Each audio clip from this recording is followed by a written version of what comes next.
أعوذ بالله من الشيطان الرجيم. بسم الله الرحمن الرحيم. الحمد لله رب العالمين، والصلاة والسلام على رسول الله. اللهم علمنا ما ينفعنا وانفعنا بما علمتنا وزدنا علما وإيمانا وفقها في الدين. اللهم لا سهل إلا ما جعلته سهلا وتجعل الحزن إذا شئت سهلا رب العالمين. This is the 13th hadith, right? No. Okay. عن أبي حمزة أنس بن مالك رضي الله عنه خادم رسول الله صلى الله عليه وسلم عن النبي صلى الله عليه وسلم: لا يؤمن أحدكم حتى يحب لأخيه ما يحب لنفسه. رواه Bukhari ومسلم. So this is the 13th hadith by Anas bin Malik. So Anas bin Malik, this is the first time reading his hadith, right? No. Okay. So who is Anas bin Malik? Anas bin Malik, Imam al-Nawawi said, an Abi Hamza. So Abu Hamza, that's his kunya, Abu Hamza. His name is Anas. And then his father's name? Malik. Right? And then he from the Ansar. From the Ansar meaning he's an integer of Medina. Yeah. So this, and then he said, Khadimi Rasulillahi sallallahu alaihi wasallam. Here, Khadimi, the servant of the Prophet alayhi salatu wasallam. That's how Imam al-Nawawi described Anas bin Malik. So Anas bin Malik, how did he become the servant of the Prophet ﷺ? And how did they serve the Prophet, and how long did he serve the Prophet?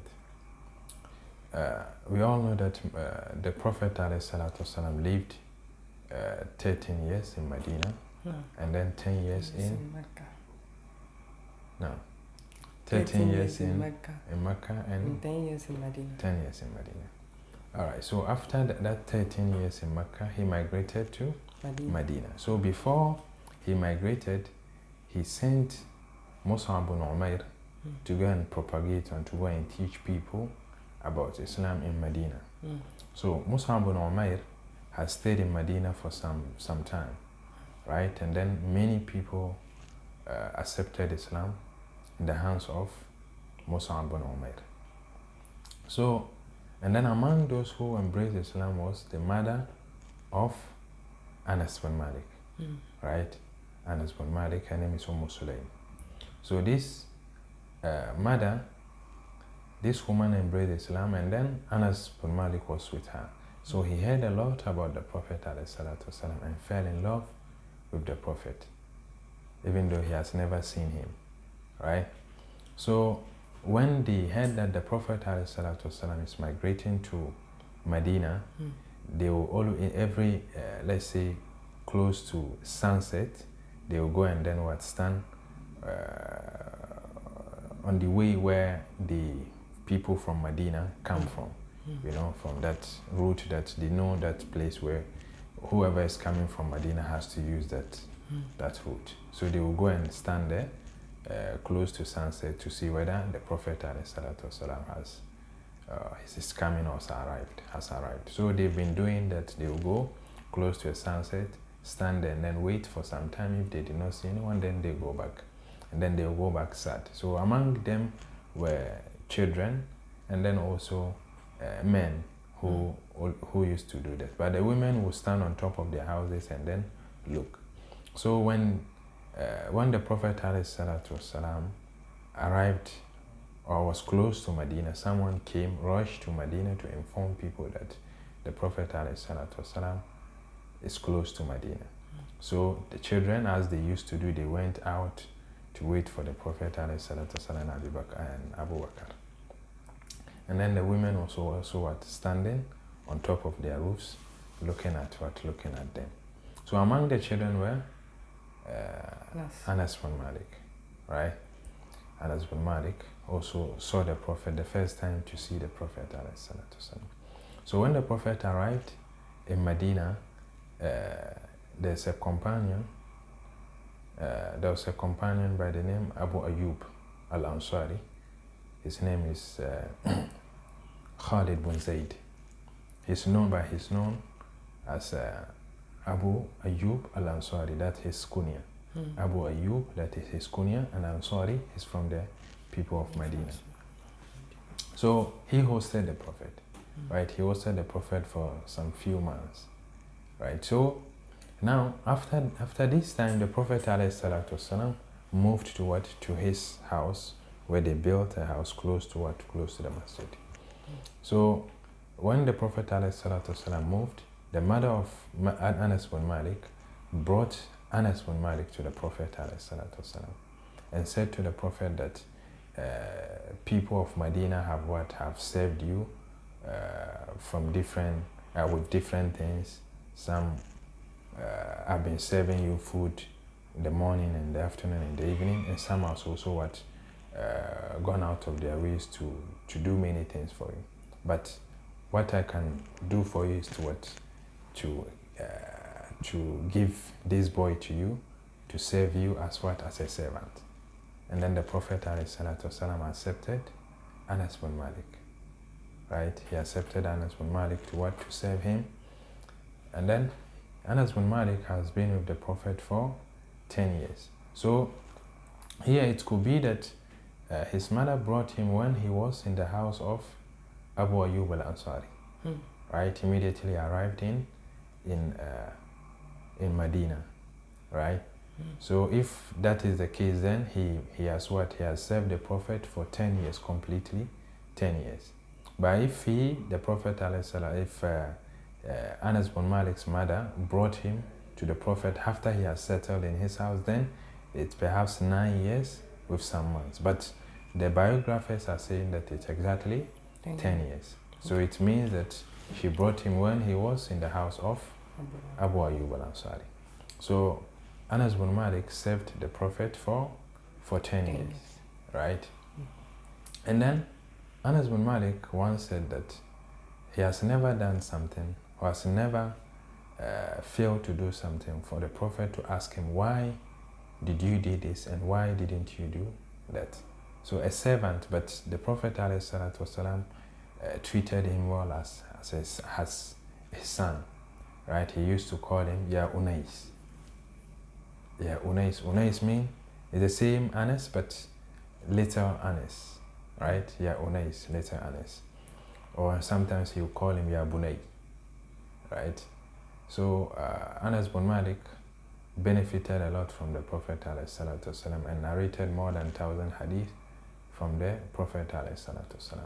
Once the Prophet ﷺ said to him, Ya Bunay, in qadarta an tusbiha wa tumsi wa laysa fi qalbika ghishun li ahadin faf'al.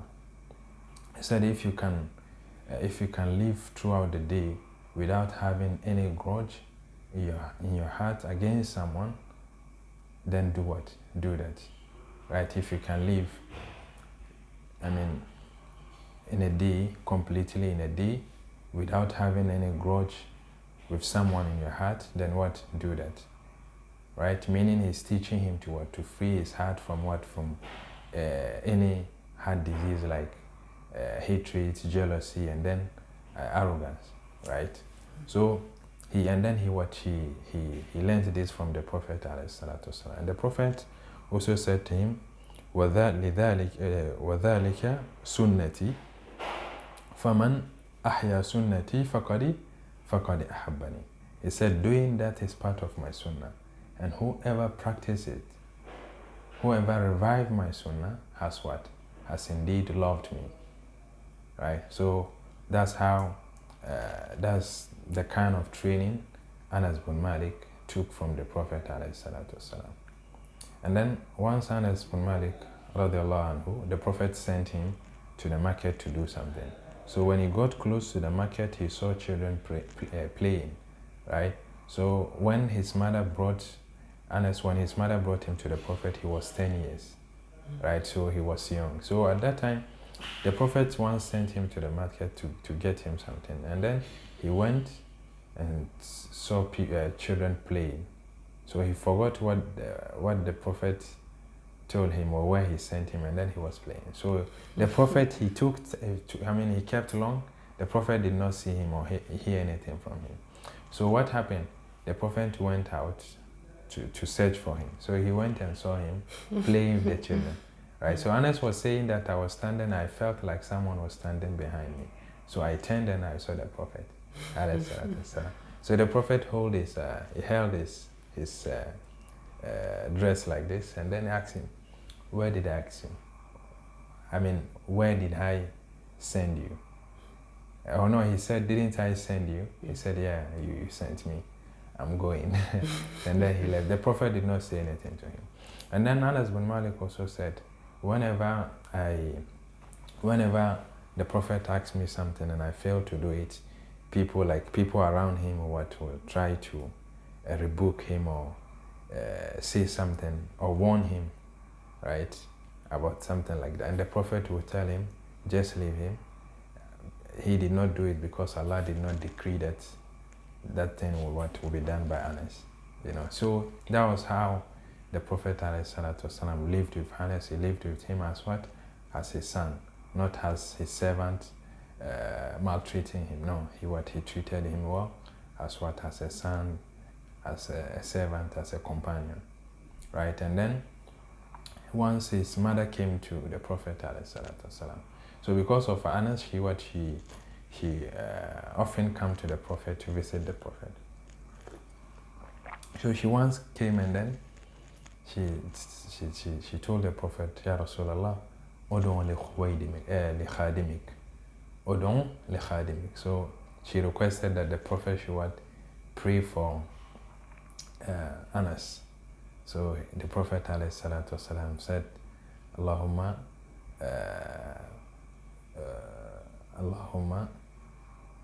atil umrahu waqthur malahu wa walada. Right? So he said, oh Allah, prolong his life and then also expand his sustenance and also increase his lineage. So he became one of the richest companions after the death of the Prophet ﷺ. He had a lot of garden. He used to produce a lot of farm produce. And he settled in Basra after the death of the Prophet ﷺ. So he lived 103 years. Yes, he lived 103 years because when his mother brought him to the Prophet, he was how many years? 10 years. 10 years, right? So, and then he lived 93 years after the death of the Prophet ﷺ, right? No, sorry, he lived 83 years after the death of the Prophet because he lived also 10 years with the Prophet, right? So making it 20. So he lived 83 years after the death of the Prophet ﷺ, and he died in the year 93. No. He died in the year 93 Hijri. Do you get it? He died in the year 93. Right? We said he lived 83 years after the death of the Prophet. So in addition to the 10 years that he lived with the Prophet, making it 93, right? So he lived 83 years after the death of the Prophet ﷺ. So once Anas bin Malik said, أرجو أن ألقى رسول الله صلى الله عليه وسلم يوم القيامة فأقول له هذا خويدمك أنيس. He said, I wish to meet the Prophet ﷺ on the day of judgment and tell him that, oh Ya Rasulallah, this is your servant, this is your little servant, this is your servant Unais, Anas, right? So Anas bin Malik is also one of the companions who narrated more than 1,000 hadiths from the Prophet ﷺ. And actually he's among one of the 7 leading hadith narrators. Yeah, he's one of them. Yeah. So that's Anas bin Malik. This is one of the hadith that he narrated. So he said, عن النبي صلى الله عليه وسلم لا يؤمن أحدكم حتى يحب لأخيه ما يحب لنفسه. None of you will truly believe until he loves for his brother what he loves for himself, right? So this hadith is an authentic hadith narrated by Al-Bukhari and then Muslim. So now this hadith, لا يؤمن أحدكم حتى يحب لأخيه ما يحب لنفسه. None of you will truly believe until he what? He love or he wish for his brother what he wish for himself. This is a version of what? The hadith. There's another version that says that لا يؤمن أحدكم حتى يحب لأخيه أو لجاره ما يحب لنفسه. None of you will truly believe until he what? He loves for his brother or his neighbor what he loves for himself. And then there's also another narration by Imam Ahmad that says that لا يؤمن أحدكم حتى يحب للناس ما يحب لنفسه. None of you will truly believe until he what? He loves for people what he loves for himself. Right? So these are our different hadiths. The first one is حتى يحب لأخيه, and the second one حتى يحب لأخيه أو لجاره, and then the third one حتى يحب للناس. Okay. Okay.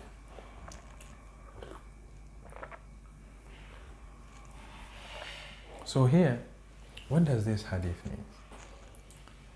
And so, what does it mean? One of you will what? Will not truly believe. None of you will what? Will not truly believe until he loves for his brother what he loves for himself. Here, none of you will truly believe. It means that none of you will be described as what? As a complete believer, right? As a complete believer, or as a mu'min, right? None of you what will be described as what? As a mu'min, because if you say a mu'min, you are what? A complete believer, right? If you are not a complete believer, you are still a Muslim. Yes, yeah. If you are not a complete believer, you are still what? You are still a Muslim. So, لا يؤمن أحدكم حتى يحب لأخيه. None of you will truly believe, meaning your iman will not be what? Complete, right? So meaning if your iman will not be complete, you are still what? You are still a Muslim. You've not yet reached what? The level of what? Iman, right? You've not yet reached what? The level of iman. So he said, حتى يحب, until he what? He loves for his brother what he loves for himself. Right? So what does it mean to love for a brother or a sister what you love for yourself? Right? So this is a very broad statement. It cuts across many areas in life. Okay. So حتى يحب لأخيه ما يحب لنفسه, meaning now we all want goodness for ourselves, right?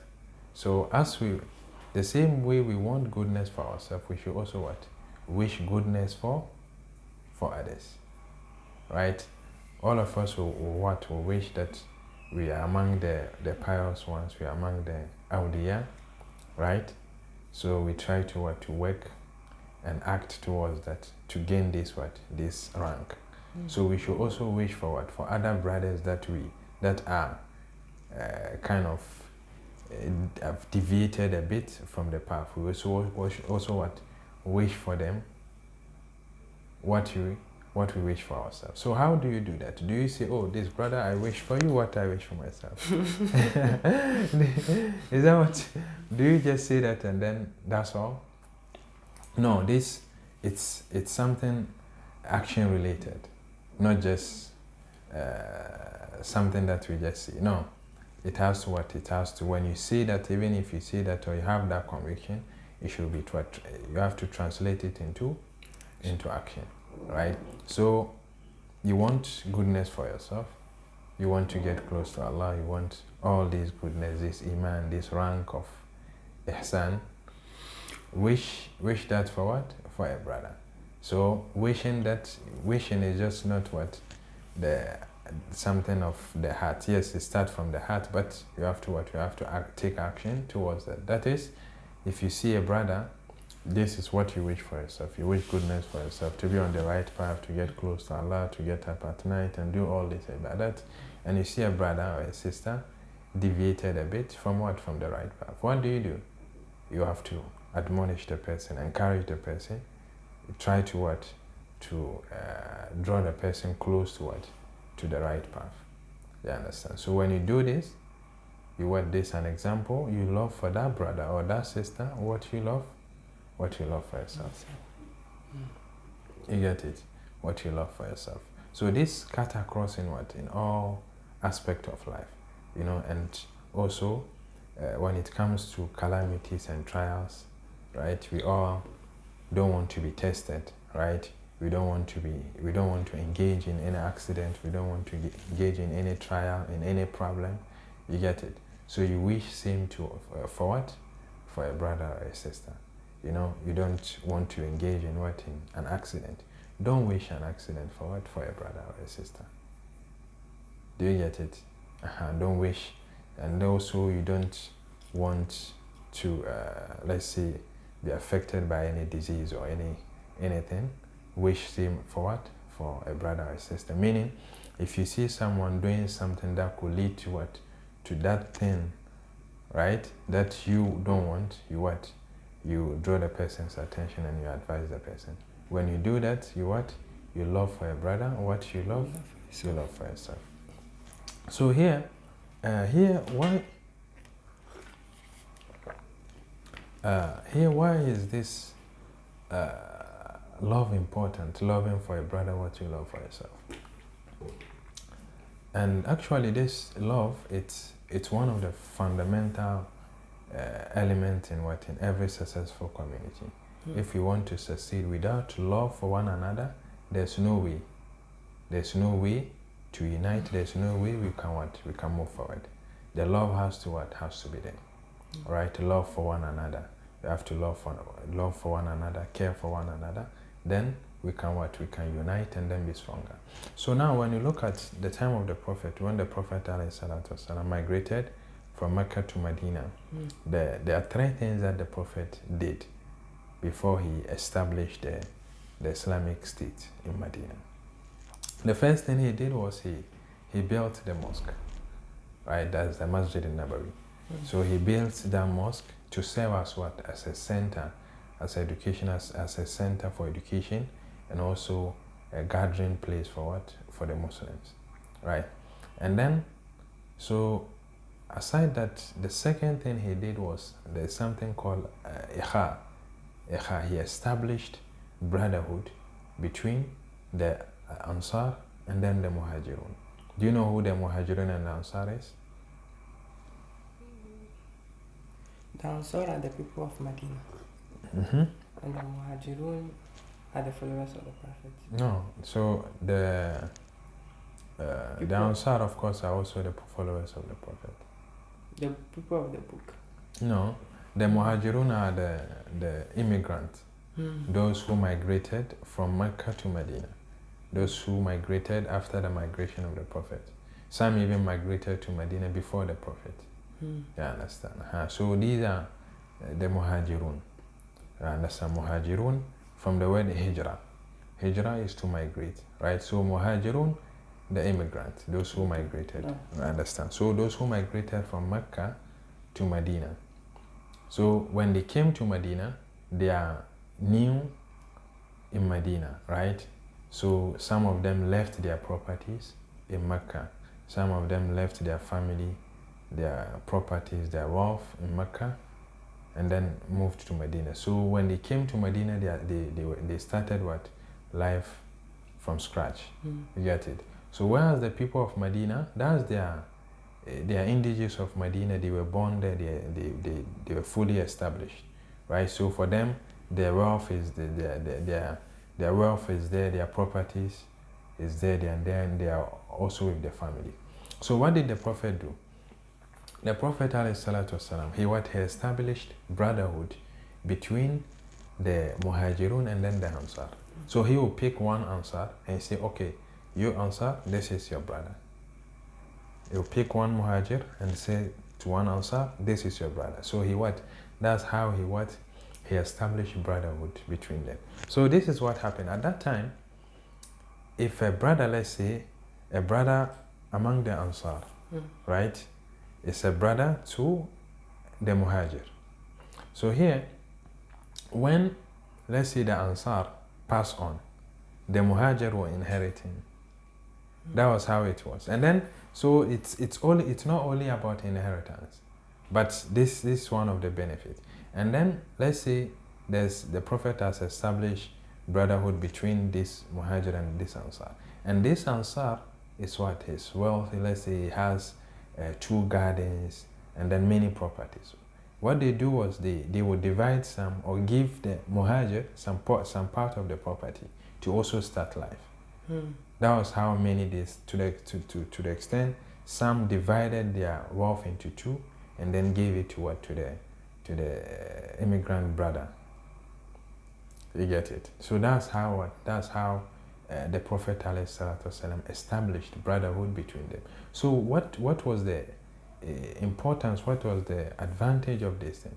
This brotherhood that the Prophet ﷺ established, it created a very strong bond between the Muhajir and then the Ansar. So there's no kind of competition between them. There's brotherhood and love and care for one another. Because the Prophet said, this is your brother. So a brother will never like to see his brother suffering if he has the means to help. You get it? So they were what? So they used to give him, they used to help them with with many things, with capital, with many things to start life. You get it? To the extent that one Ansar, he had 2 wives, so he divorced one wife for a Muhajir to marry. You get it? So here you understand the bond and then the love that this establishment of brotherhood created between the Ansar. And then it's that led to the unity that happened between the Muhajirun and then the Ansar. There was no competition like we are the Muhajirun, we are the Ansar. Okay, let's see. There's no such competition. The competition that they were having was in an act of worship. You know, to worship Allah. Some wake up at night, some recite the Quran more, some do more zikr. That was it. So the competition was between how to get close to Allah. You understand? They were all striving to get close to Allah. But in terms of worldly affairs, there's no competition. Why? Because of that brotherhood, because of that love, that brotherhood that the Prophet ﷺ established between them. So this is a very important aspect of the love between one another in the community. So now, when there's love between people, when there's love among people in the community, what happens is that it helps the community in many ways, right? It helps the community in many ways. So now, when we love one another, this will unite us as a ummah, right? This will unite us as ummah, and then when we are united, we become what? We become strong. And then when we love one another, crime will also what? Crime will also reduce. Why will it reduce when we love one another? Because they are supportive of each other. They are supportive of each other. So now, you love this, you care for him, you love for him what you love for yourself, right? So someone you love, you wish for that person what you wish for yourself. Will you go and harm the person? There's no way. You get it? And you will never see someone harming him and then fold your arms. So this will reduce a lot of crimes. You get it? So now let's look at how do we love one another? Because loving one another is just not just a saying. It's an action. You get it? It's an action. So now, how do we love one another?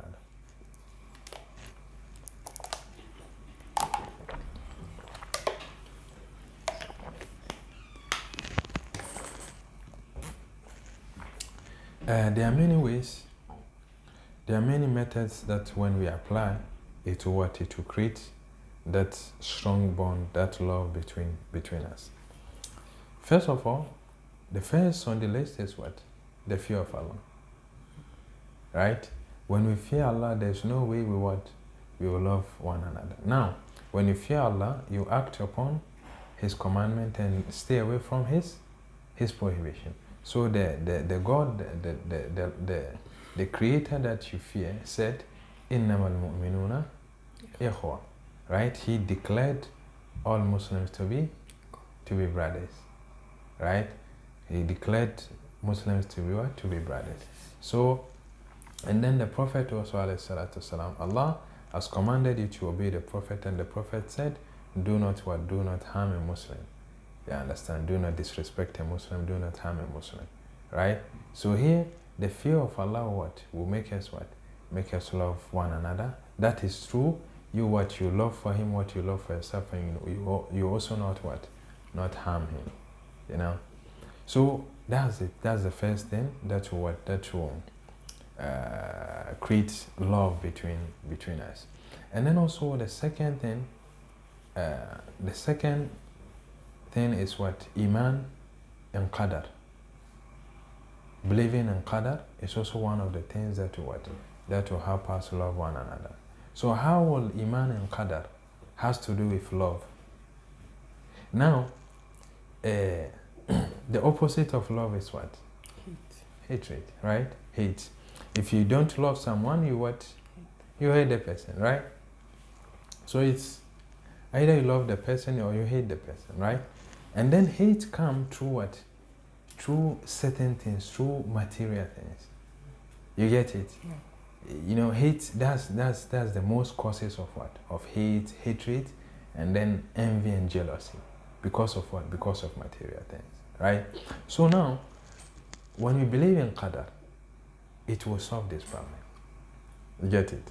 Some people hate others because Allah has given them what they don't have, right? Or Allah has placed them in a certain position that they are not in. You get it? So all these are some of the things that causes jealousy and hatred between people, or among people. Now, when you believe in Qadar, you believe in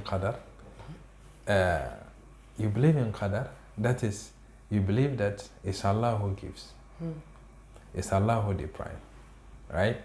And then Allah has written everything that we gain in this world. You get it? So if you see someone, Allah has blessed someone with something, and you don't have it, you know that yes, this is what Allah has given him, and this is also what Allah has given him, has given me. You know, so he has his, you also have yours. So there are certain favors that Allah has given you, has not given to that person, and then certain favors that Allah has given to that person that to you. So when you understand this in this way, what will happen? You will not envy the person over what Allah has given him, right? Maybe what the person is enjoying, you thinking it's a favor, it's a trial. You understand? You not having it is even what is even better for you. You get it? So this is what, when we have this, this will take away the jealousy and hatred that we have for one another because of the material things. You get it? And you also believe that yes, everything that we have or that Allah blesses people with, it comes on appointed time. So if someone is wealthy now, okay, and you are not, maybe your time is not yet up. Maybe Allah has something for you, but it's not yet time. So what do? You'll be patient and will not what? Hate or envy the person for what he or she is having. You get it? So believing in Qadar will also solve these heart diseases, this hatred, jealousy, and envy among people, right? So when we believe that everything comes from Allah, what people are having, the blessing that people are having is from Allah, and if you are not giving, then yes, perhaps Allah has reserved something for you. So believing in Qadar will also solve. So if we understand this, then there's no point in hating someone or envying him or her for what he or she is having. You get it? And then, Iman. what? He said, Iman and Qadar. No, I said qadar. Okay. Yeah, so, and the third one is spreading of the greetings of peace. Saying salam alaikum. This is also what a very strong tool to create love among people. The Prophet ﷺ said, لا تدخلون الجنة حتى تؤمنوا ولا تؤمنوا حتى تحابوا أولا أدلكم على شيء إذا فعلتموه تحاببتم أفشوا السلام بينكم. This is an authentic hadith. The Prophet said, you will never enter Jannah until you what? You believe. And you will not believe until you love one another. He said, should I show you something that when you do, that will make you love one another? Then he said, Afshu salama bainakum, Afshu salama bainakum, spread peace among yourselves. So greetings of peace is one of the tools that will cause what? Love and unity among us. Yeah. So that's what the greetings of the greetings of peace. And also one of the tools, or one of the things that will create love between us as Muslims is what? Gifting one another, giving one another present. Because the Prophet said, Tahadaw tahabu. Tahadaw tahabu, meaning gift one another, give present. It will cause love between you. And then handshaking is also one of the things that removes rancor or hatred in the heart of people. You understand? So handshaking is a very important tool. So these are some of the things that when we observe it, you will see that it's not something difficult to do. You understand the fear of Allah. Of course, you have to strive a bit, okay? And then also the Eman of what? Eman in Qadar, you know. And then also spreading the greetings of peace, and also handshaking, and also gifting, you know. So all these are some of the things when we observe it, it will cause love and unity between us. So, you know, there's a verse Allah said, وَاعْتَصِمُوا بِحَبْلِ اللَّهِ جَمِيعًا وَلَا تَفَرَّقُوا. You know, so here people have been preaching this, that Allah said, hold fast to the rope of Allah and do not divide, right? So here we've been saying this all the time, but there's no changes. Why? Because it does not reflect in our actions. We just say it and we don't act upon it. Why? Because all these elements are lost. You know, all these elements, all these tools that will create love between us is not there. So we just recite it, وَاعْتَصِمُوا بِحَبْلِ اللَّهِ جَمِيعًا وَلَا تَفَرَّقُوا, and then we are divided. Yes, we are divided. You know, so it's very important. So لا يؤمن أحدكم حتى يحب لأخيه ما يحب لنفسه. So here where he said حتى يحب لجاره ما يحب لنفسه. So this jar, a neighbor could be a Muslim neighbor or a Christian neighbor. So here, even though the first hadith said أخيه, and أخيه means a Muslim, but here jarihi could be a Muslim and a non-Muslim also. You know, so with that you have to treat a non-Muslim, you have to treat a non-Muslim very well, because you wish that non-Muslim you wish the person to embrace Islam.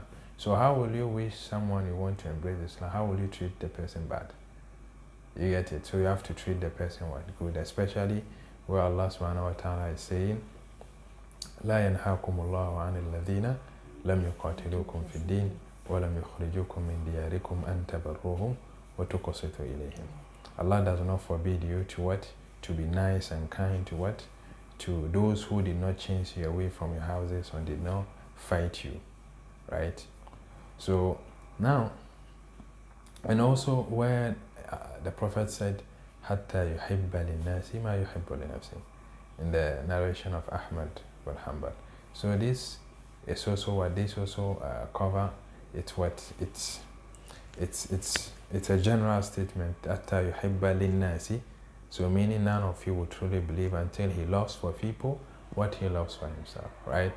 So here, these people, it includes both Muslims and non-Muslims. So here, it could be in a form of guidance, right? You want to be guided and also live as a Muslim and die as a Muslim, right? So you wish for what? For other people, Christians, non-Muslims, you all wish for them to that Allah will guide them so that they will live as what? As Muslims and die as Muslims. And die as what? As Muslims. So that was what the Prophet ﷺ was doing. He wished that the Christians and the Jews were to embrace Islam. So that's why whenever a Jew falls sick and about to die, the Prophet will go and then convince him to say La ilaha illallah, just to be saved from what? From the punishment of hell. You get it? So here it shows that we should what? It shows love for what? For everyone, not just what? Not just Muslims. Because when you show the non-Muslims love, what will happen? They will see the beauty of this religion and embrace Islam. You get it? So this hadith does not mean you should only love for Muslims what you love for yourself, but other people, other group of people like the non-Muslims and pagan worshippers as well. I hope it's clear. Any question? Yeah. Sheikh, Ahmad bin Hanbal to reported hadith. He recorded hadith. Okay. He recorded hadith. So he's a scholar who gathered hadith and recorded in his book. But the Sahabas, they heard the hadith from the Prophet and then narrated it. So he recorded. So for them, they reported or they narrated, and then Ahmad bin Hanbal also what? He recorded it in his book. So like Bukhari, we see Rawahu al-Bukhari wa Muslim. So Bukhari is a hadith scholar who has compiled many hadiths. He has memorized many hadiths, collected and gathered many hadiths, and then he compiled it in the form of a book. So this book, when we are quoting a hadith from the book, we say Rawahu Bukhari, right? So meaning we are quoting this hadith from the book of Bukhari. And then Muslim is also what? One of the hadith scholars. So Bukhari is the teacher of what? Of Muslim. Muslim is a scholar, but his teacher is Bukhari. And then Bukhari's teacher is Imam Ahmad. Yeah. So any hadith in Sahih Bukhari and Sahih Muslim, all the hadiths in there are what? Are Sahih, are authentic hadith. Okay. So about this saying of sharing of the peace, peace greetings. Sometimes The greetings of peace. yes, there are situations where you greet people and do you even frown because you are greeting too much every time. And then so when they see you, before you even open your mouth, do answer. Whether you Yeah, so don't mind them. You just greet. Yeah, just greet. Yeah, because for you, when you greet, when you initiate the greeting, you'll be rewarded for it, and you'll also be rewarded for what? For greeting, for saying Assalamu alaikum, and then you will also be rewarded for initiating the greetings. You get it? Even though initiating the greeting is what? It's not wajib, but responding is wajib. You get it? So don't mind such people.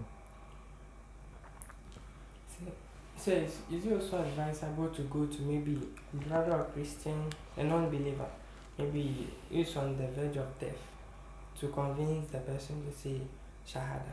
Yes, it's good. The Prophet did that severally, and then people embrace Islam. Yeah, it's good. That's if the family will allow you. Yeah, mostly the family won't allow. But at the time of the Prophet, the Jewish community, they know that the Prophet is what? Is a true prophet. right? So they allow him, and then they even tell their children when he come, accept whatever he tells him. The fathers will tell their children like that. Yeah.